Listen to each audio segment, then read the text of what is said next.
ओम श्री गुरुवे नमः।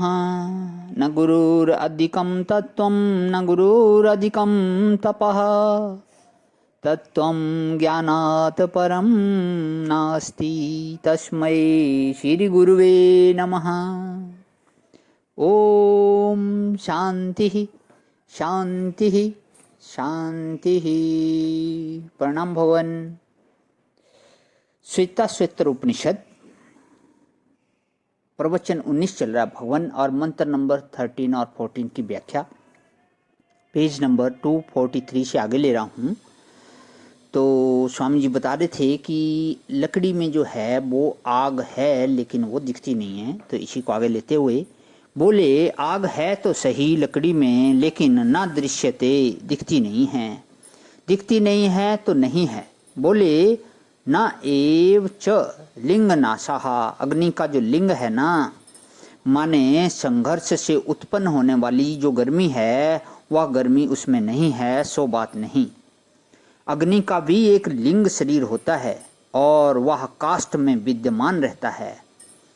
लिंग माने दो लकड़ियों के संघर्ष से जो गर्मी पैदा होती है वह गर्मी ही अग्नि का लिंग है, अग्नि का उपादान कारण है। माने जैसे सूक्ष्म शरीर से स्थूल शरीर उत्पन्न होता है वैसे ही अग्नि जो लपट के रूप में जलती हुई पैदा होती है वह तो स्थूल है।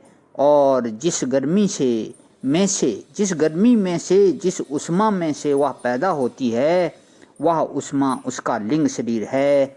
और लकड़ी में वह कारण वह लिंग शरीर मौजूद है, वह नाश नहीं हुआ है। वह अग्नि कैसे प्रकट किया जाता है कि स भूया एव ईंधन योनि गृह्या, वही अग्नि जो लकड़ी में छिपी हुई है जब ईंधन के कारण का प्रयोग किया जाता है, जिस ढंग से उसमें दूसरी लकड़ी डालकर ऊपर से दूसरी लकड़ी से दबा करके और जैसे दही मथते हैं वैसे जब उस लकड़ी का मंथन करते हैं और उसमें थोड़ी रुई भी डालते हैं, थोड़ा कपूर डालते हैं, थोड़ा घी डालते हैं, तो उन सब के संबंध से वह प्रज्वलित हो जाती है।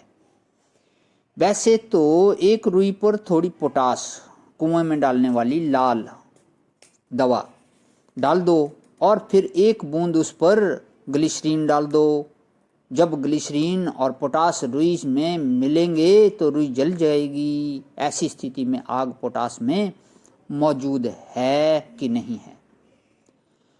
बोले कि देखने से नहीं मालूम पड़ती, छूने से नहीं मालूम पड़ती, लेकिन पोटास में आग छिपी रहती है और वह प्रकट हो जाती है। इसी प्रकार बाबा इस शरीर में परमात्मा छिपा हुआ है। जैसे पोटास में आग है, जैसे लकड़ी में गर्मी छिपी हुई है, वैसे ही इस शरीर में परमात्मा छिपा हुआ है। बोले प्रकट कैसे हों कि मथो मंथन करो। बोले कि नहीं, हम तो सुन सुनकर कान से उसको प्रकट करना चाहते हैं।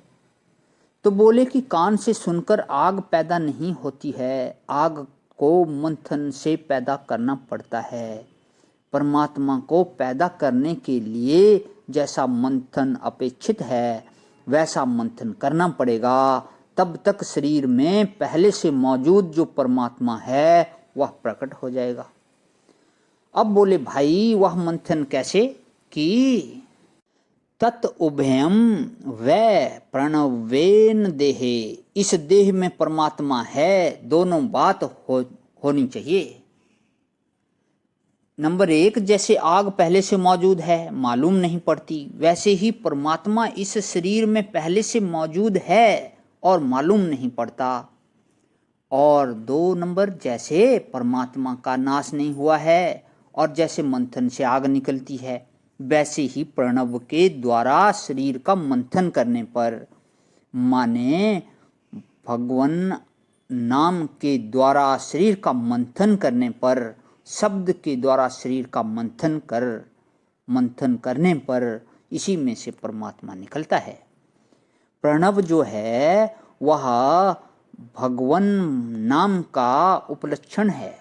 मंत्र के द्वारा, नाम के द्वारा, ओंकार के द्वारा ऐसा मंथन करो इस शरीर में कि छिपा हुआ जो परमात्मा है वह प्रकट हो जाए। प्रणव एन देहे, इसी देह में परमात्मा मिलता है प्रणव के द्वारा मंथन करने पर। प्रणाम भगवान। आज ही विराम। ओम शांति शांति शांति।